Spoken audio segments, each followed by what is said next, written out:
Hello friends, welcome to current affair funda. So friends, आज हम लेकर आए हैं अपना कंप्यूटर का अगला टॉपिक जिसका नाम है कंप्यूटर लैंग्वेजेस। हम आज कंप्यूटर लैंग्वेजेस के बारे में पढ़ेंगे, कितने तरीके की होती हैं, उनको ब्रीफ में पढ़ेंगे। तो पहले आगे कंटिन्यू करने से पहले मैं कहना चाहूँगी कि अगर आप फर्स्ट टाइम हमारा चैनल देख रहे हैं, उसका वीडियो देख रहे हैं, तो प्लीज़ नीचे सब्सक्राइब का बटन होगा, आप उसे प्लीज़ ज़रूर सब्सक्राइब कीजिए। और अगर आप हमारे ऑलरेडी सब्सक्राइब यूज़र हैं तो प्लीज़, अगर आपको हमारी वीडियो पसंद आते हैं तो लाइक कीजिए, कमेंट कीजिए और ज़्यादा से ज़्यादा लोगों के बीच में शेयर करिए, जिससे कि ज़्यादा से ज़्यादा लोग इससे बेनिफिटेड हो सके। तो now let's start with our topic. हमारा जो कंप्यूटर लैंग्वेजेस हैं उनको क्लासीफाई करा गया है 3 टर्म्स में। पहली होती है मशीन लैंग्वेज, दूसरी होती है असेंबली एंड तीसरी होती है हाई लेवल लैंग्वेजेस। हम इन सब के बारे में बारी बारी से पढ़ेंगे। सबसे पहले हम पढ़ेंगे machine language. Machine language basically होती क्या है? मशीन लैंग्वेज क्या है? जैसे कंप्यूटर है, कंप्यूटर की लैंग्वेज जो होती है बेसिकली, अगर आपने मेरा नंबर सिस्टम का लेक्चर देखा है तो उसमें मैं आपको ऑलरेडी बता चुकी हूँ, जो मशीन लैंग्वेज होती है वो सिर्फ बाइनरी नंबर्स में जो रिप्रेजेंटेशन होती है, कोडिंग, उसी को ही समझती है। यानी कि 0 1 1 1 0 0 0 0 जस्ट लाइक दैट, ये इस तरीके की लैंग्वेज को समझती है। बेसिकली ये कुछ नहीं है। 0 means low voltage and 1 means high voltage. Basically है तो सारी इलेक्ट्रॉनिक डिवाइस, तो इसमें जो वोल्टेज जाता है हाई लो, उसके बेस पे ये अपना ऑपरेट करता है काम। तो मशीन लैंग्वेज वो लैंग्वेज है जिसे कंप्यूटर समझता है। जैसे कि आप लोगों को हिंदी लैंग्वेज तो समझ में आती है, क्यों? क्योंकि वो आपकी बेसिक लैंग्वेज है, ओके। बट अगर आप से कोई इंग्लिश में बात करता है या जर्मन में बात करता है तो बीच में एक ट्रांसलेटर की ज़रूरत होती है। आप उसकी लैंग्वेज को एकदम से नहीं समझ पाएंगे, अगर एक ट्रांसलेटर बीच में होगा तभी आप समझ पाएंगे। लेकिन कोई आपसे हिंदी में ही बात करेगा तो आप उसकी बात को एकदम से समझ जाएंगे। सेम ऐसी ही जो मशीन लैंग्वेज है वो कंप्यूटर की अपनी लैंग्वेज है। तो अगर आप जो भी बोलेंगे, कहेंगे मशीन लैंग्वेज में, अगर आपकी कोडिंग होगी तो वो उसे ईजिली रिकग्नाइज कर पाएगा। तो सबसे पहले हम मशीन लैंग्वेज पे आते हैं, इसकी डेफिनेशन पे, कि only language of a computer understood by it without using a translation program. यहाँ पे इसका मतलब ये है, मैंने आपको पहले ही बताया कि जैसे आपको हिंदी आती है तो आपको किसी ट्रांसलेटर की ज़रूरत नहीं होगी, आप उसे समझ जाएंगे। सो सेम ऐसी ही है मशीन लैंग्वेज में, आपको विदाउट कोई ट्रांसलेटर की ज़रूरत नहीं होती है कंप्यूटर को, और वो उसको अपने आप समझ जाता है। क्यों? वो उसकी अपनी लैंग्वेज है जो कि होती है बाइनरी फॉर्मेट में, and normally written as string of binary ones and zeros. जैसे मैंने आपको बताया कि वो इस तरीके से कोडिंग हो रखी होगी, तो इस तरीके की वो लैंग्वेज रिटर्न होती है जो कि बेसिकली बाइनरी फॉर्म में होती है। मशीन लैंग्वेज का जो इंस्ट्रक्शन फॉर्मेट होता है उसको 2 पार्ट में डिवाइड किया जाता है। ओपी कोड जिसे कहते हैं ऑपरेशन कोड, एंड दूसरा होता है ऑपरेंड। ऑपरेंड मतलब डेटा। ये तो आपको सबको मालूम ही होगा, इतना आपने अभी तक कंप्यूटर का मेरे लेक्चर्स में पढ़ लिया है कि जितना भी डेटा होता है वो कहाँ पे स्टोर होता है? मेमोरी पे, ठीक है। जैसे सपोज एक ए डेटा यहाँ पे स्टोर है, बी डेटा यहाँ पे स्टोर है, सी डेटा यहाँ पे स्टोर है।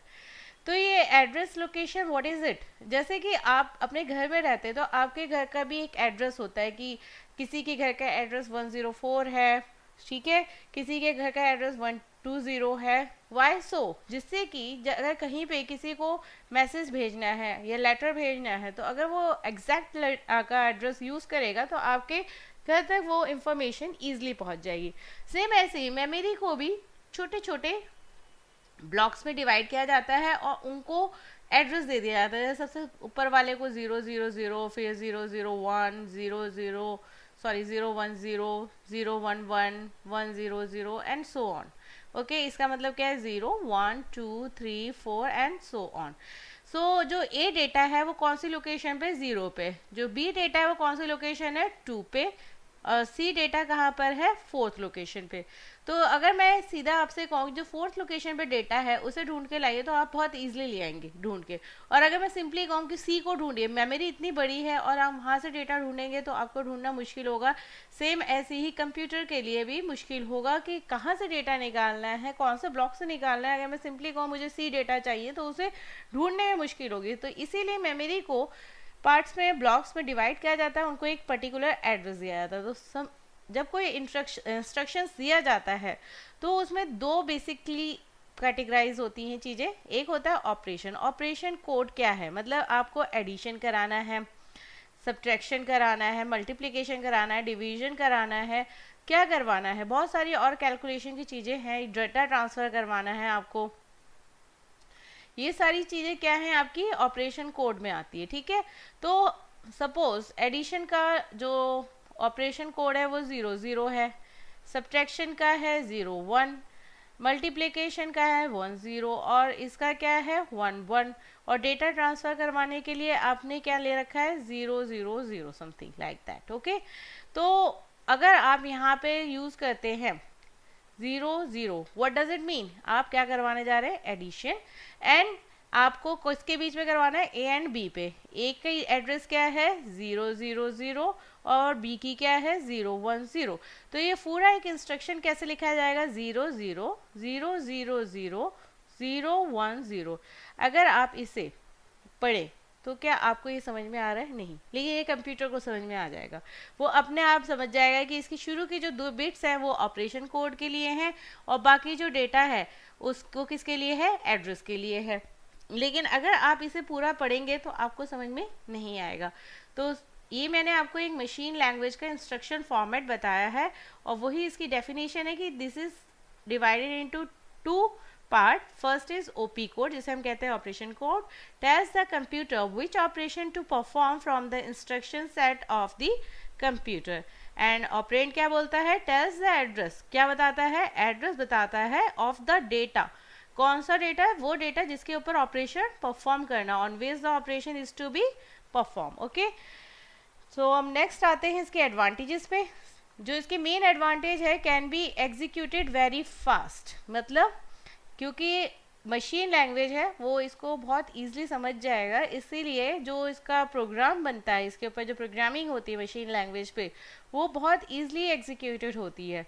तो यही सिर्फ एक इसका एडवांटेज है। लिमिटेशंस बहुत सारी हैं। सबसे पहले क्या है, मशीन डिपेंडेंट। बेसिकली आपने एक मेमोरी का डेटा है, ठीक है, यहाँ पे आपने, मैंने बताया जैसे ए है उसका लोकेशन है 00 और बी का क्या है 010। ये एक मशीन का डेटा है, ओके। अब सपोज आप दूसरे की मशीन पे जाते हैं, डेटा स्टोर करते हैं, क्या ए उसी लोकेशन पे स्टोर होगा, नहीं, वो मे बी यहाँ पे स्टोर होगा। बी कहाँ पर स्टोर होगा, यहाँ पे। इसका जो एड्रेस है वो सपोज आप मान लीजिए 111 है, इसका एड्रेस क्या है 010 है। तो यहाँ पे ए का एड्रेस कुछ और है, यहाँ पे ए का एड्रेस कुछ और है। तो इट मीन्स जो मशीन लैंग्वेज में बनी हुई प्रोग्रामिंग होती है वो क्या होती है, मशीन डिपेंडेंट। मतलब जो एक मशीन, मतलब कि एक कंप्यूटर पे जो चलेगा, सपोज ये एक कंप्यूटर है, जो ये कंप्यूटर 1 है और ये कंप्यूटर 2 है। तो जो प्रोग्राम कंप्यूटर 1 पे चलेगा वो प्रोग्राम एग्जैक्टली रन नहीं करेगा, एरर देगा। क्यों, क्योंकि आपका जो जो लैंग्वेज है वो मशीन डिपेंडेंट है। कोडिंग के दौरान आप अगर कोई एड्रेस रेफ़र करते हैं तो वो एड्रेस एग्जैक्टली ए को ही रेफ़र कर रहे हैं, बी को ही रेफ़र कर रहा है। मे बी यहाँ पे जो एडिशन के लिए कोडिंग है वो है 00, लेकिन यहाँ पे जो एडिशन के लिए कोडिंग है वो है 01, तो बिल्कुल ही चेंज हो जाता है। यहाँ पे सब्ट्रैक्शन के लिए सपोज के लिए 00 यूज़ हो रहा है, तो जहाँ पे तो आप एडिशन करा रहे हैं, लेकिन यहीं पर अगर आप जो करवा रहे हैं वो तो क्या हो रहा है, सब्ट्रैक्ट हो रहा है। इसीलिए ये क्या है, मशीन डिपेंडेंट है। यानी कि ये लैंग्वेज क्या है, मशीन। ये आपके ऑब्जेक्टिव में बहुत फ़ायदेमंद है। आपको अगर इनके कॉन्सेप्ट मालूम है तो आप बहुत इजीली फाइंड आउट कर सकते हैं कि machine language is a machine dependent, okay. जो का प्रोग्राम एक मशीन पे बना, यानी एक कंप्यूटर बना, वो दूसरे कंप्यूटर पे रन नहीं हो पाएगा। दूसरा क्या है इसका लिमिटेशन, डिफ़िकल्ट टू प्रोग्राम। अभी मैंने आपको बताया कि एडिशन करना था हमें, उसका जो एक इंस्ट्रक्शन फॉर्मेट बना था वो क्या बना था आपका 000010, ओके, ये बना था जिसे हम इजीली नहीं समझ पा रहे हैं, तो डिफ़िकल्ट टू प्रोग्राम। अगर हम इसी में एक लंबी चौड़ी प्रोग्रामिंग करें तो हम तो कंफ्यूज ही हो जाएंगे, सिर्फ 0 0 1 ही हमें दिखेगा। इसीलिए जो मशीन लैंग्वेज में कोडिंग होती है वो क्या होती है, difficult to program, error prone. जरा सा आपने 0 0 0 1 0 0 1 कर दिया सपोज, ठीक है, या आपने ये सब कुछ सही है, बस एक 1 उठा के यहाँ पे कर दिया और 0 को उठा के यहाँ पे रख दिया, इतने से एरर आप, क्योंकि बहुत सारा आपको कोडिंग करनी, बहुत सारी लाइनों की, तो बहुत इजी हो जाता है कि आप कभी 0 की जगह 1 कर दिया और 1 की जगह आपने 0 कर दिया, तो ये एरर प्रोन लैंग्वेज है, ओके। क्योंकि यहाँ पे आप बहुत ईजिली, क्योंकि ये आपकी लैंग्वेज तो है नहीं, आप बहुत ईजिली इसके अंदर एरर कर सकते हैं। जैसे आपसे ही कह दूं कि आप जर्मन बोलिए, तो आपको अगर मैं कितना भी सिखा दूं, लेकिन आप जर्मन लैंग्वेज बिल्कुल एक्यूरेटली नहीं बोल पाएंगे, because it is not your language, okay. तो सेम ऐसी मशीन की जो लैंग्वेज है वो आपको बिल्कुल समझ में नहीं आएगी, क्योंकि बाइनरी फॉर्मेट में है, हर चीज़ को वो 0 1 में लिखना है और बिल्कुल प्रिसाइजली लिखना है, वहाँ पे आप डेफिनेटली कहीं ना कहीं एरर कर देंगे। तो इसमें एरर होने ज़्यादा जल्दी जल्दी हो जाते हैं, इसलिए एक एरर प्रॉन लैंग्वेज है। और नेक्स्ट लिमिटेशन क्या है, डिफ़िकल्ट टू मॉडिफाई। एक बहुत बड़ा प्रोग्राम दिया हुआ है, सपोज 0 0 0 1 0 0 1 1 0 1 0 1 0 1 0 0 0 0 0 1 0, ये एक आपका 3 लाइनों का प्रोग्राम है। सोचिए ऐसे सपोज कितनी लाइनें हैं आपकी, 300 लाइनें, उसमें से आपको जो 101 प्लेस पे या 201 प्लेस पे एक डेटा है, ऑपरेशन है, उसको चेंज करना है, ठीक है। तो आपको एडिशन की जगह, या सपोज आपका यहाँ पे मशीन की कोडिंग में जहाँ प्लस था उसकी कोडिंग थी 0 0, और जहाँ माइनस थी उसकी थी क्या थी 1 0, अब वो चेंज होके क्या हो गया 1 0। आपको जहाँ जहाँ एडिशन करना था वहाँ वहाँ सब्ट्रैक्शन करना, और जहाँ जहाँ सब्ट्रैक्शन करना था वहाँ वहाँ एडिशन करना, तो आपको क्या है मॉडिफाई करना होगा ऑपरेशन कोड। लेकिन अब यहाँ पर इन चीज़ों को आइडेंटिफाई करना, और वो भी 300 लाइनों में, तो आप इसको बहुत मुश्किल से मॉडिफाई कर पाएंगे। बेसिकली मशीन लैंग्वेज में मॉडिफिकेशन तो बहुत ही नामुमकिन है, आपको दोबारा से ही कोडिंग करनी पड़ेगी। तो ये क्या है इसकी डिसएडवांटेज है। अब आ जाते हैं हमारी सेकंड टाइप ऑफ लैंग्वेज, जिसको कहते हैं असेंबली लैंग्वेज। इसको दूसरा टर्म है इसका सिम्बॉलिक लैंग्वेज भी है, ये होती है। तो असेंबली लैंग्वेज क्या होती है, असेंबली लैंग्वेज में 0 1 वाली तरीके से नहीं कोडिंग होती है, इसमें कुछ सिंबल्स होते हैं जिन्हें हम बोलते हैं निमोनिक्स, कुछ कैरेक्टर्स, उनको यूज़ करके हम कोडिंग करते हैं। जैसे कि स्टार्ट के लिए हम STRT कर देंगे, ठीक है। ऐड के लिए हमें एडिशन कराना है तो हम ऐड कर देंगे, सब्ट्रैक्शन कराना है तो हम क्या करेंगे SUB सब लिख देंगे।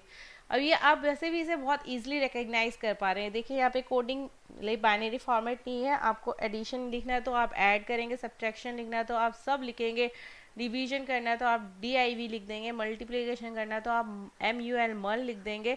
तो ये आप बहुत ईजिली रिकग्नाइज कर पा रहे हैं। तो ये एक इससे एक मशीन लैंग्वेज से अबव लैंग्वेज हमारी फिर जनरेट हुई थी, जिसको बोलते हैं असेंबली लैंग्वेज।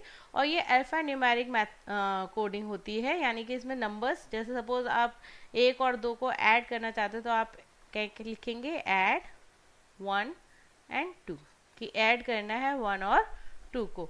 तो क्या लिखा है, यूजिंग अल्फा न्यूमेरिक, जिसे हम बोलते हैं numeric codes, okay, instead of numeric codes for the instruction in the instruction set, for example using add instead of 1 1 1 0। जैसे ये किसके लिए कोडिंग है, एडिशन के लिए है।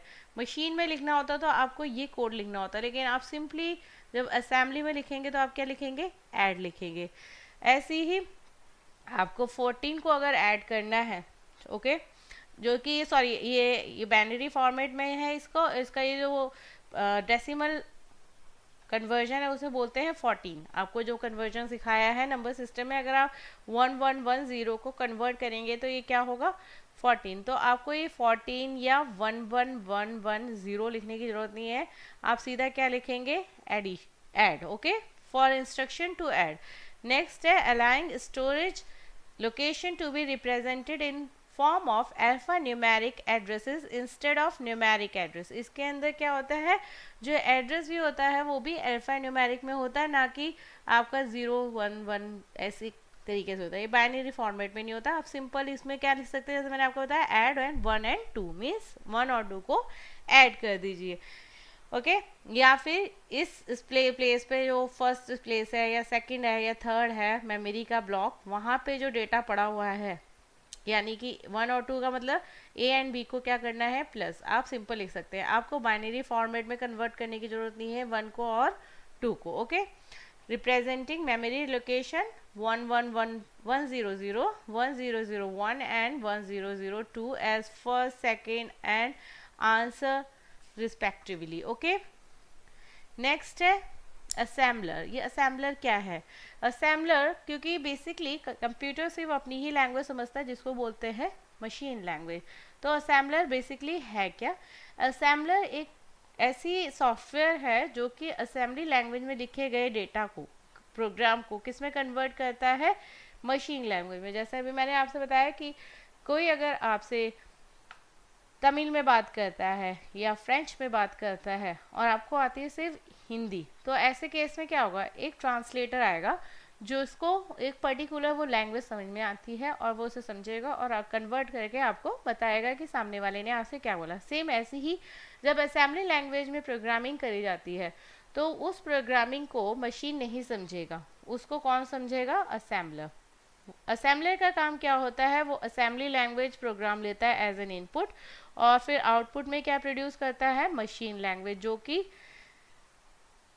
कंप्यूटर की अपनी खुद की लैंग्वेज है। ओके तो आपको और कुछ जानने की जरूरत नहीं है। असेंबलर का काम क्या है, असेंबली लैंग्वेज को मशीन लैंग्वेज में कन्वर्ट करने का जो काम होता है वो किसका होता है, असेंबलर का।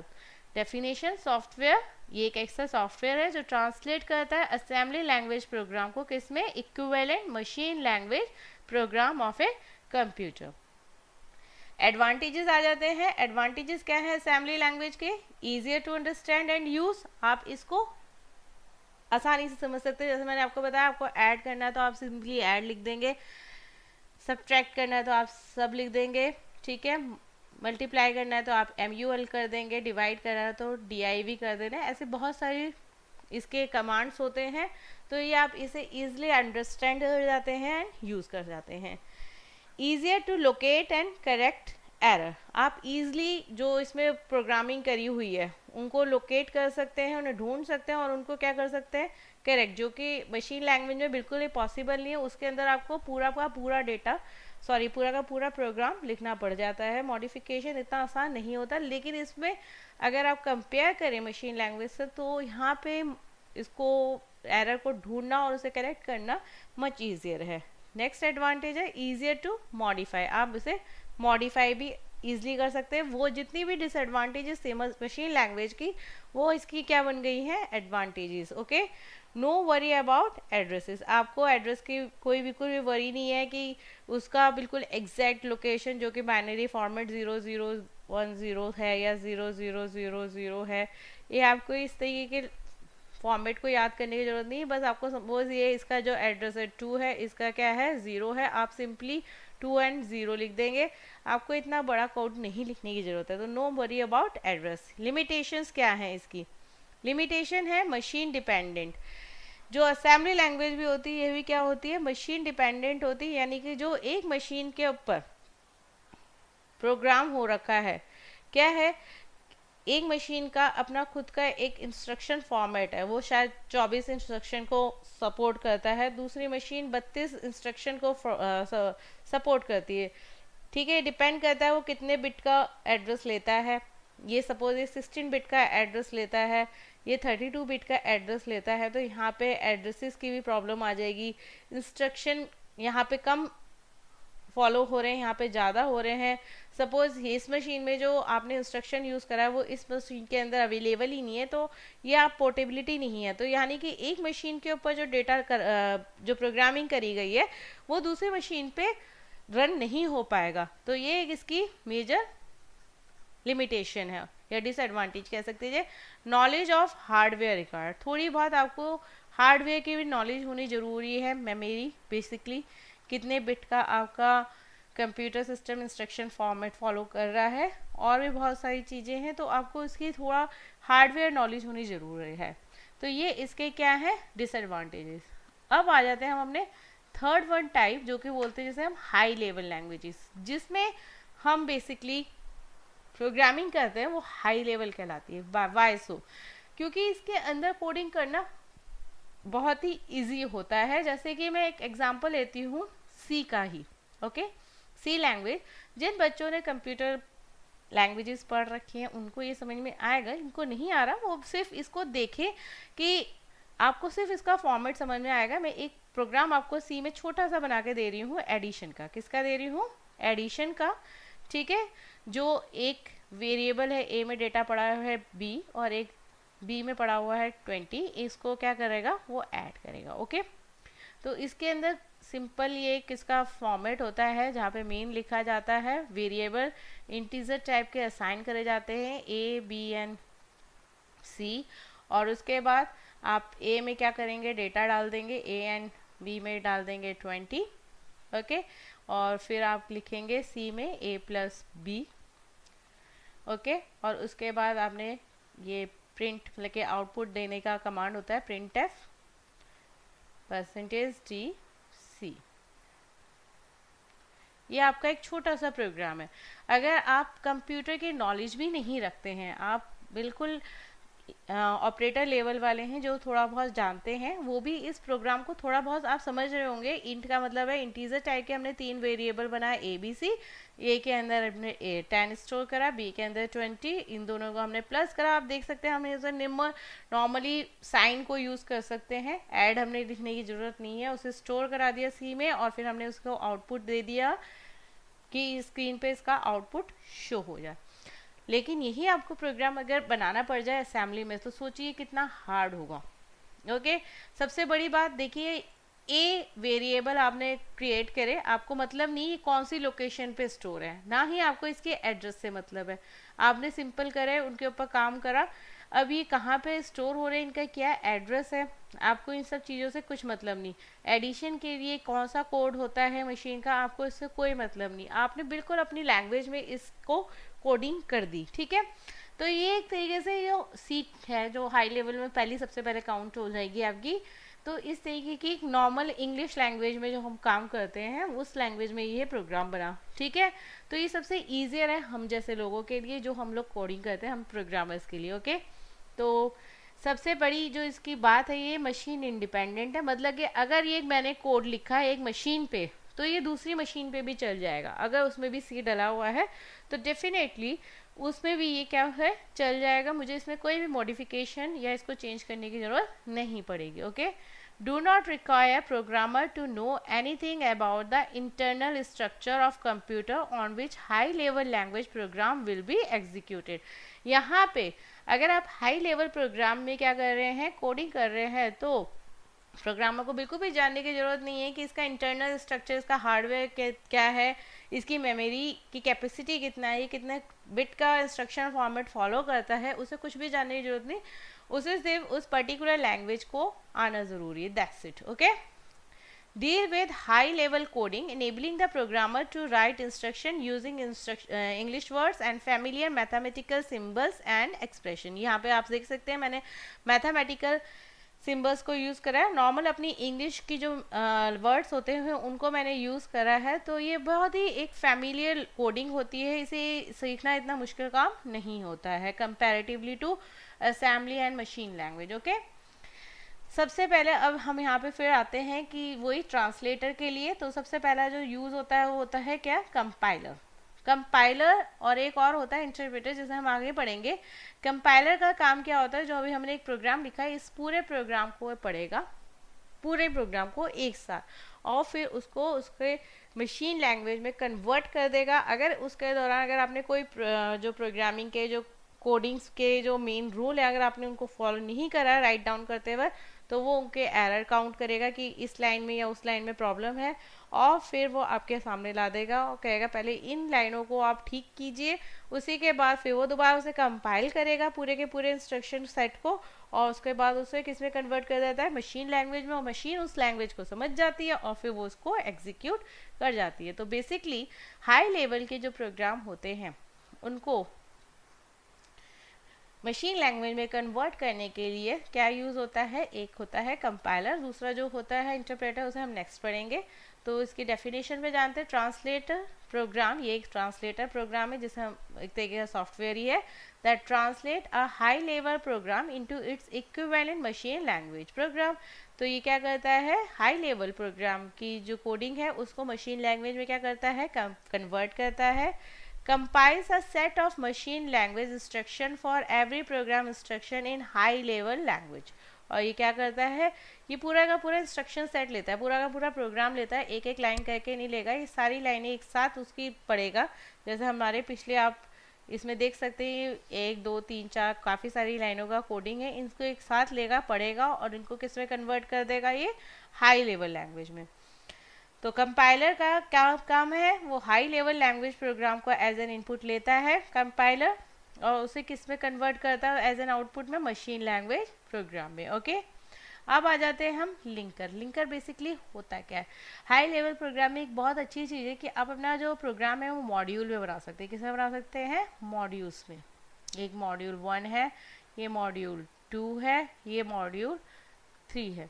बहुत छोटा सा एग्जाम्पल ले लूँगी कि ये कोडिंग है एडिशन करने के लिए, ये कोडिंग है सब्ट्रैक्शन करने के लिए, ये कोडिंग है मल्टीप्लिकेशन करने के लिए। अब अभी आपने एक कोडिंग देखी पूरी जो कि क्या थी, एडिशन के लिए थी। सेम ऐसी ही एक कोडिंग होगी किसके लिए, सब्ट्रैक्शन के लिए, जहाँ पर आप प्लस की जगह किसका यूज़ करेंगे, माइनस का। और ऐसी ही हम एक कोडिंग करेंगे मल्टीप्लिकेशन की, जिसमें साइन क्या होगा, मल्टीप्लिकेशन का। ओके, अब एक प्रोग्राम है जिसमें बार बार एडिशन, सब्ट्रैक्शन, फिर एडिशन, फिर मल्टीप्लिकेशन, फिर सब्ट्रैक्शन, ये यूज़ हो रहा है। ठीक है, अब आपको वो पूरी की पूरी 4-5 लाइनों की कोडिंग बार बार यहाँ पे 2 बार आपको यहाँ पे लिखनी पड़ गई, सब्ट्रैक्शन की कोडिंग आपको यहाँ पे लिखनी पड़ गई, और मल्टीप्लिकेशन की कोडिंग एक बार यहाँ पे लिखनी पड़ गई।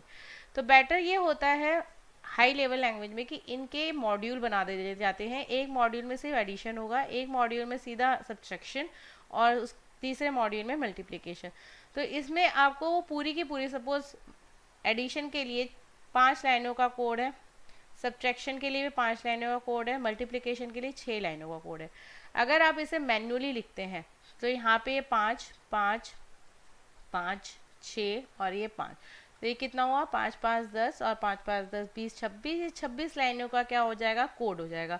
और अगर आप मॉड्यूल में बनाते हैं तो आपके कितने लाइनों का कोड होगा, 1 2 3 4 5 से 5 लाइनों के कोडिंग में आप अपना पूरा प्रोग्राम लिख लेंगे। एडिशन के लिए आप सीधा मॉड्यूल 1 को कॉल कर देंगे, सब्ट्रैक्शन के लिए आप मॉड्यूल 2 को कॉल कर देंगे, और वो उसके अंदर की लाइनें अपने आप एग्जीक्यूट हो जाएंगी। आपको वो कोडिंग सारी दोबारा नहीं लिखने की ज़रूरत है। तो क्या होता है, ये एक हाई लेवल का एडवांटेज है कि आप अपने जो प्रोग्राम है उसको मॉड्यूल्स, और उस मॉड्यूल भी अगर वो भी मॉड्यूल बहुत बड़ा है तो उसे और सब मॉड्यूल्स में क्या कर सकते हैं, डिवाइड। और जब आपको वो मॉड्यूल की ज़रूरत है आप सीधा उसे कॉल करिए, आपको वो कोडिंग बार बार लिखने की ज़रूरत नहीं है। तो लिंकर का काम बेसिकली क्या है, जैसे मैंने आपको बताया कि मुझे ऐड करना है, तो ये मेरा जो एडिशन है तो मैं ये लिख रही हूँ M1, ओके, सब्ट्रैक्शन के लिए M2, ठीक है, एडिशन के लिए फिर से M1 लिखा, ठीक है, मल्टीप्लिकेशन के लिए M3, और सब्ट्रैक्शन के लिए मैंने क्या लिखा, M2। तो लिंकर का काम क्या है, जैसे ही वो M1 देखेगा वो समझ जाएगा कि ये किसी मॉड्यूल को लिंक करना है, तो वो सीधा इससे इसको लिंक कर देगा। फिर मल्टीप्लिकेशन M2 को देखा तो उसे समझ में आ गया क्या करना है, सब्ट्रैक्शन करना है। फिर M1 देखा, फिर उसे क्या करना है, एडिशन करना है। फिर M3 को देखा तो उसे क्या करना है, मल्टीप्लिकेशन करना है, और सो ऑन। ठीक है, तो ये जो लिंकिंग उसने ठहराई है, बनाई है, that is called linking. Okay, तो लिंकर का काम क्या होता है, बेसिकली जब आप अपना प्रोग्राम कंपाइल करते हैं तो लिंकर का काम ये होता है कि अगर प्रोग्राम में आपने module wise modular programming use करी है तो वो उन सब मॉड्यूल को क्या करता है, आपस में लिंक करता है। तो आ जाते हैं इसकी डेफिनेशन में। फॉर अ लार्ज सॉफ्टवेयर, अगर आपका सॉफ्टवेयर यानी अगर प्रोग्राम बड़ा है, storing all the lines of a program code in a single source file will be difficult to work. अगर आप, मैंने आपको बताया कि अगर आपको वही लाइनें बार बार लिखनी है तो ये क्या हो जाएगा, डिफिकल्ट टास्क, ठीक है। Difficult to deploy multiple programmers to concurrently work towards its development, यानी कि जब तक एडिशन नहीं होगा तब तक सब्ट्रैक्शन नहीं हो सकता, ओके। अब अगर मैंने ये काम किसी और को दे दिया और ये काम किसी और को दे दिया, सब्ट्रैक्शन वाला बंदा अपना काम करेगा और एडिशन वाला जो प्रोग्रामर है वो अपना काम करेगा। तो इसमें यही बात है कि जब तक वो पूरा का पूरा कंप्लीट नहीं हो जाएगा, सारे के सारे क्या बैठे रहेंगे, आइडल बैठे रहेंगे। लेकिन अगर हम मॉड्यूल में काम करेंगे तो सब अपने अपने मॉड्यूल पे काम करेंगे और फिर बाद में एक दूसरे से कंबाइन कर दिए जाएंगे। तो इसमें क्या है, मॉड्यूलर प्रोग्रामिंग से कि सारे के सारे कॉन्करेंटली अपना अपना काम कर सकते हैं to develop a particular software. Any change in the source program, अगर किसी सोर्स प्रोग्राम में चेंज करना है, would require the entire source program to be recompiled. अगर आप पूरा एक ही प्रोग्राम बनाते हो, कोई चेंज करना है तो आपको दोबारा से पूरा का पूरा प्रोग्राम रिकम्पाइल करना पड़ेगा जहाँ से आप मॉडिफिकेशन करते हैं। और अगर मॉड्यूल में प्रोग्रामिंग करते हो, आपको वही पर्टिकुलर मॉड्यूल को क्या करना है, मॉडिफाई करना है और उसे क्या करना है, कंपाइल, जिसमें टाइम कम लगेगा। तो ये एक, अगर आप पूरा का पूरा प्रोग्राम एक ही लाइन में लिखते हैं, मतलब कि एक ही बारी में ही लिखते हैं, तो ये उसकी डिसएडवांटेजेस हैं। तो हैंस अ मॉड्यूलर अप्रोच, क्या एक मॉड्यूलर अप्रोच निकाली गई जो कि जनरली क्या करती है, develop a large pro software where the software consist of multiple source program. यहाँ पे छोटे छोटे सोर्स प्रोग्राम बनाए जाते हैं मॉड्यूल्स में। No need to write program for some module as it might be available in library offering the same functionality. जैसे मैंने आपको बताया, एडिशन के लिए एक ही हमारी फंक्शनैलिटी है तो वो हमारे को ईजिली मिल जाएगी, हमें कुछ करने की जरूरत नहीं, हम वहाँ से सीधा उस प्रोग्राम को उठा लेंगे। Each source program file can be independently modified, और हर सोर्स फाइल जो हमारा मॉड्यूल है उसको हम इंडिपेंडेंटली क्या कर सकते हैं, मॉडिफाई कर सकते हैं, कंपाइल कर सकते हैं to create a corresponding object program file. तो लिंकर प्रोग्राम क्या करता है, जो कि सॉफ्टवेयर होता है, is use to properly combine all the object program, जितने भी मॉड्यूल्स होते हैं उनको क्या करता है, कंबाइन करता है, creates the final executable program, जिसे क्या करता है, लिंक करने के बाद वो क्या करता है, एग्जीक्यूटेबल फाइल प्रोग्राम में कन्वर्ट करता है, जिसे हम कहते हैं लोड करना। पहले यानी कि काम क्या होता है, हाई लेवल प्रोग्राम की जो लैंग्वेज में प्रोग्राम बनता है, लिंकर क्या करता है, सबसे पहले लिंक करता है जितने मॉड्यूल्स होते हैं, और लोडर क्या करता है, उन सबको मेमोरी में लोड करता है, ओके। अब आ जाते हैं इंटरप्रेटर। अभी हमें कंपाइलर का पढ़ा था। इंटरप्रेटर का काम क्या होता है, जैसे हमने आपको बताया कि ये हमारा एक छोटा सा प्रोग्राम है, int ABC a is equal to 10, b is equal to 20 and c is equal to a plus b, okay. ये हमारा प्रोग्राम है। कंपाइलर क्या करेगा, ये सारी लाइनें एक साथ पढ़ेगा और इन सब लाइनों को क्या करेगा, एक साथ कन्वर्ट करेगा सोर्स में, लेकिन सोर्स प्रोग्राम में यानी मशीन लैंग्वेज में। लेकिन इंटरप्रेटर क्या करेगा, इंटरप्रेटर एक एक लाइन को पढ़ेगा, पहले इस लाइन को पढ़ेगा, उसे कन्वर्ट करेगा मशीन लैंग्वेज में। जब वो कन्वर्ट हो जाएगी फिर दूसरी लाइन को पढ़ेगा, फिर उसे कन्वर्ट करेगा मशीन लैंग्वेज में, फिर तीसरी लाइन को, फिर चौथी लाइन को, यानी ये लाइन बाय लाइन चलता है। इंटरप्रेटर कैसे चलता है आपका, ये एक बेसिकली एक ही यही आपका डिफरेंस है इंटरप्रेटर एंड कंपाइलर में, ओके। इस चीज़ को आप ध्यान रखिए, दोनों ही काम किसमें यूज़ होते हैं, हाई लेवल लैंग्वेज को मशीन लैंग्वेज में कन्वर्ट करने के लिए। लेकिन ये क्या करता है, ये होल प्रोग्राम एक साथ लेता है, ओके। और ये क्या करता है, लाइन बाय लाइन डेटा को क्या करता है, कन्वर्ट करता है, ओके। तो इस चीज़ को आप ध्यान रखिएगा। Interpreter is a high level language translator, ये भी हाई लेवल लैंग्वेज के लिए ट्रांसलेटर का काम करता है। ये क्या करता है, takes one statement of a high level language program and translate it into machine language instruction. किस में कन्वर्ट करता है, मशीन लैंग्वेज इंस्ट्रक्शन में। फिर immediately execute the resulting machine language, और फिर उसको किस में एग्जीक्यूट कर देता है, रिजल्टिंग मशीन कोड में, ओके। और कंपाइलर क्या करता है, compiler simply translate the entire source program into an object program and is not involve in execution. ये कभी भी एग्जीक्यूट नहीं करता। अगर आपने सी में कोडिंग करी हो तो सी में हम क्या करते हैं, कंपाइल करते हैं। वो क्या करता है, पहले जिसमें हम बोलते हैं कंपाइल, और उसके बाद हम दूसरा जो कमांड देते हैं वो रन का देते हैं। तो यानी कि जो इंटरप्रेटर होता है वो कंपाइलिंग के संग संग रन भी करता चला जाता है, लाइनों को एग्जीक्यूट भी करता जाता है। लेकिन कंपाइलर में वो पहले क्या करेगा, सोर्स कोड में कन्वर्ट करेगा, और जब वो कन्वर्ट हो जाएगा तब आप दूसरा कमांड देंगे रन, तब वो क्या करेगा, एग्जीक्यूट करेगा आपके प्रोग्राम को। लेके इंटरप्रेटर में ऐसा नहीं है, वो कन्वर्ट करते के साथ ही उस लाइन को क्या कर देता है, एग्जीक्यूट कर देता है। तो यानी कि इंटरप्रेटर्स क्या है, इन translate and execute statement by statement, मतलब एक एक स्टेटमेंट को लेता है, उसे ट्रांसलेट करता है और फिर उसे क्या करता है, एग्जीक्यूट करता है। तो ये सेम ऐसी हाई लेवल लैंग्वेज को लेता है एज एन इनपुट, फिर उनको उसको क्या करता है, उसकी एक एक लाइन को ट्रांसलेट करता है और फिर उसको एग्जीक्यूट करता है, और एज एन आउटपुट किस में कन्वर्ट करता है, मशीन लैंग्वेज में। ओके, सो यहाँ पर आ जाते हैं हम इसके एडवांटेजेस पे, जो कि इसकी है एडवांटेजेस हाई लेवल लैंग्वेजेस की, और ये लिमिटेशंस किसकी है, हाई लेवल लैंग्वेजेस की। ठीक है, मेनली क्या है, मशीन इंडिपेंडेंट। यहाँ पे भी इसको जानने की ज़रूरत नहीं है कि कौन सी मशीन कितना मेमोरी लेती है, ओके, कितना बिट का इंस्ट्रक्शन फॉर्मेट है। तो यानी कि मशीन इंडिपेंडेंट है, एक मशीन पे बनाए हुए प्रोग्राम दूसरी मशीन पे इजीली चलेगा। ईजियर टू लर्न, इसको आप इजीली लर्न कर सकते हैं एंड यूज़ भी कर सकते हैं।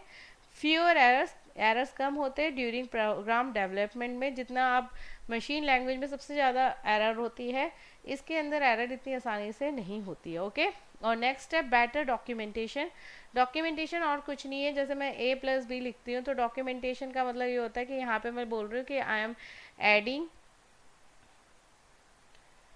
A with B। तो अगर कोई नॉन प्रोग्रामर है जिसे सी लैंग्वेज नहीं आती है तो वो समझ जाएगा ये डॉक्यूमेंटेशन कि अच्छा ए को किससे ऐड किया जा रहा है, बी से। ओके, तो यहाँ पे डॉक्यूमेंटेशन इसकी होने बहुत इजी होती है, हर लाइन की आप डॉक्यूमेंटेशन कर सकते हैं एंड ईजियर टू मेंटेन। अगर आपको जरा से भी कोई इसमें चेंजेस करने, जैसे A+B की जगह आपको उसको सब्ट्रैक्ट करना है, तो आप क्या लिख सकते हैं, A-B। ओके, तो इस तरीके से ये ईजी टू मेंटेन है। लिमिटेशन सिर्फ एक ही है कि ये लेस फ्लेक्सिबल है to control the computer CPU memory and register, क्योंकि इसे कोई मतलब नहीं होता, इसे मालूम नहीं कि कहाँ डेटा स्टोर हो रहा है मेमोरी में। ओके, तो इसीलिए फ्लेक्सिबिलिटी यहाँ पे नहीं है कि वो बहुत इजीली मेमोरी से डेटा नहीं निकाल सकता। ये सारा काम कंपाइलर और इंटरप्रेटर का होता है, वो सारी चीज़ों को वही लुक फॉरवर्ड करते हैं, ये प्रोग्रामर डायरेक्टली यहाँ से डेटा एक्सेस नहीं करता। तो ये कम यहाँ पर एज एन अगर आप CPU को कंट्रोल करने में देखें तो वहाँ पे इसकी फ्लेक्सिबिलिटी कम है, अदरवाइज इसके एडवांटेजेस बहुत ज़्यादा हैं। ओके, सो फ्रेंड्स, यह अवर सेशन इज एंड। अगर आपका कोई भी ये जो कंप्यूटर लैंग्वेज का हमारा लेक्चर है इससे रिलेटेड कोई भी अगर आपकी क्वेरी है तो आप प्लीज़ कमेंट बॉक्स में डालिए, मैं डेफिनेटली आंसर दूंगी। और अगर आपको हमारा वीडियो पसंद आ रहा है तो प्लीज़ लाइक कीजिए, कमेंट कीजिए और ज़्यादा से ज़्यादा लोगों के बीच में इसे शेयर करिए। ये हमारा करंट अफेयर्स फंडा कैफ, ये हमारा एक पेज है जिसे आप लाइक कर सकते हैं, जहाँ पे आपको डेली अपडेट मिलेंगे। और आप हमारा ग्रुप क्रैफ एकेडमी करके है उसे भी ज्वाइन कर सकते हैं अगर आपको ग्रुप डिस्कशन में आना है। और अगर आप हमारे फर्स्ट टाइम के सब्सक्राइबर हैं, सॉरी यूज़र हैं, आप हमारा फर्स्ट टाइम ये लेक्चर देख रहे हैं तो प्लीज़ सब्सक्राइब जरूर करिए हमारे यूट्यूब चैनल को, जिससे कि आपको रेगुलर अपडेट से मिलते रहें। तो friends, here the end of the session, take care, have a nice day.